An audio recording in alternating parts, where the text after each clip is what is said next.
Assalomu alaykum hurmatli do'stlar. Bugun men sizlarga InstaForex Brokerda to'g'ri hisob ochishni o'rgataman. Unda boshladik. Google Chrome'ga kiramiz va qidiruv joyiga mana shu havolani kiritishimiz kerak va Enter tugmasini bosamiz. Bizga ofitsialniy sayti ochiladi. InstaForex'da bu mana shu sayti. Agar biz ruschani tushunmasak, o'zbekchaga o'girib olishimiz mumkin. Ya'ni ruskiy degan joyni bosamiz va o'zbekchani tanlaymiz. Agar ruscha yozuvlarni ham to'liq o'zbekchaga o'girmoqchi bo'lsak, kompyuterning yuqori qismida 3 ta nuqtasi bor.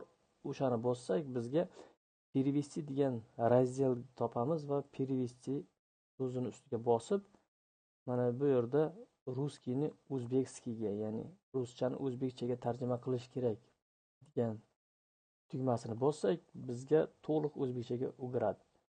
Va biz endi mana bu yerda savdogarlar uchun, bu to'g'ridan to'g'ri tarjima qilgan, bu o'zi treyderlar uchun degan yozuv.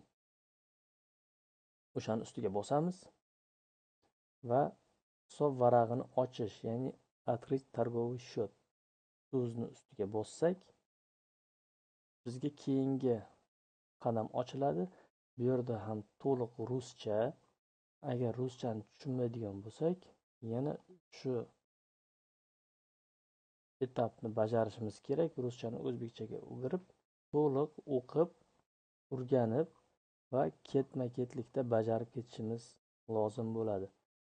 Biz ularni shartini o'qib chiqamiz va men shartnoma shartlariga roziman va 18 yoshda ekanligimni tasdiqlayman degan joyga galочка qo'yamiz va keyingi etapga o'tish uchun mana shu tugmani bosamiz. Keyingisi elektron pochta kiritishimiz kerak.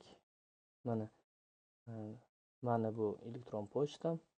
Siz ham to'liq kiritasiz va davom eting tugmasini bosasiz. Keyingi qadam bu to'liq familiya, ism sharif, tug'ilgan joy, ro'yxatdan o'tgan manzilingiz va to'liq qayerda yashayotganingiz haqida ma'lumotlarni kiritishingiz kerak bo'ladi. Biz mana yozamiz. Familiya, ism sharifim, tug'ilgan yilim.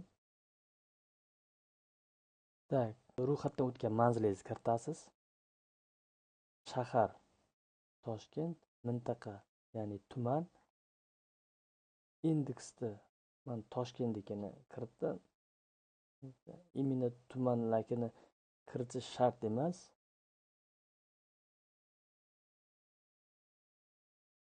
Kim viloyatlardan bo'lsa, imенно o'sha viloyatni indeksini kiritib qo'ysa ham bo'ladi. Telefon raqam to'liq yozasiz va keyingi tugmasini bosasiz. Biz o'sha 3-qadamdamiz, ya'ni bu yerda biz parollarni generировать qilishimiz kerak, ya'ni yaratishimiz kerak.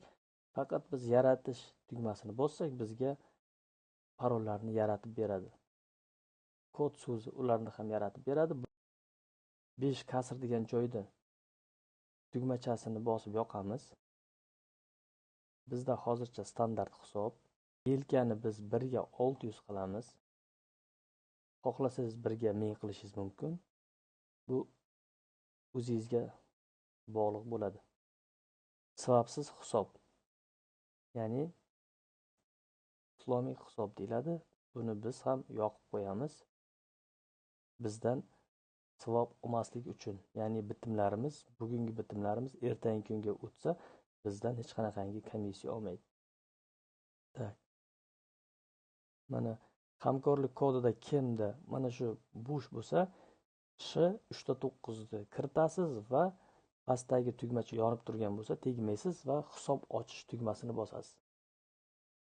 Mana bizda hisob ochildi. Mana shu hisoblar orqali biz endi shaxsiy kabinetimizga kirishimiz mumkin.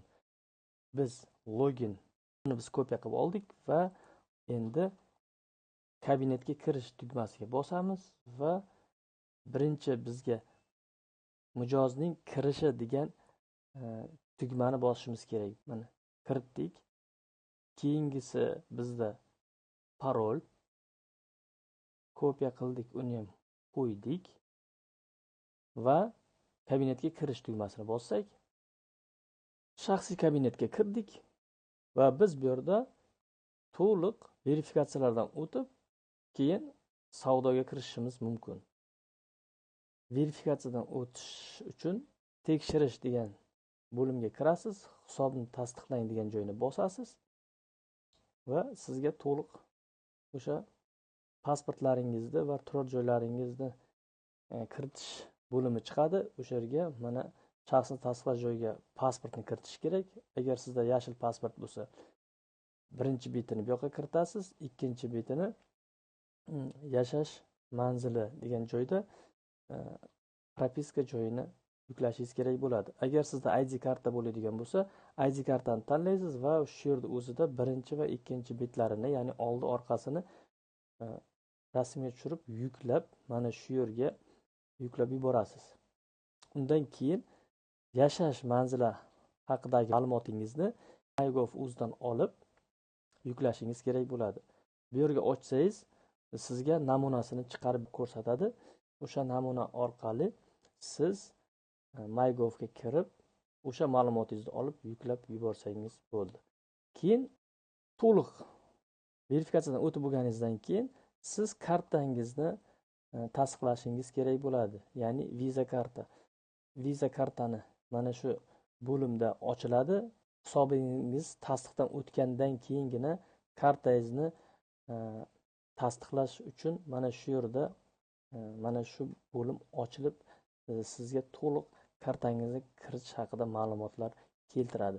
Mana shu kartangizni kiritib bo'lganingizdan keyin siz bemalol viza karta orqali pul kiritib savdo qilishingiz mumkin. Bugungi men bermoqchi bo'lgan ma'lumotlar shulardan iborat edi.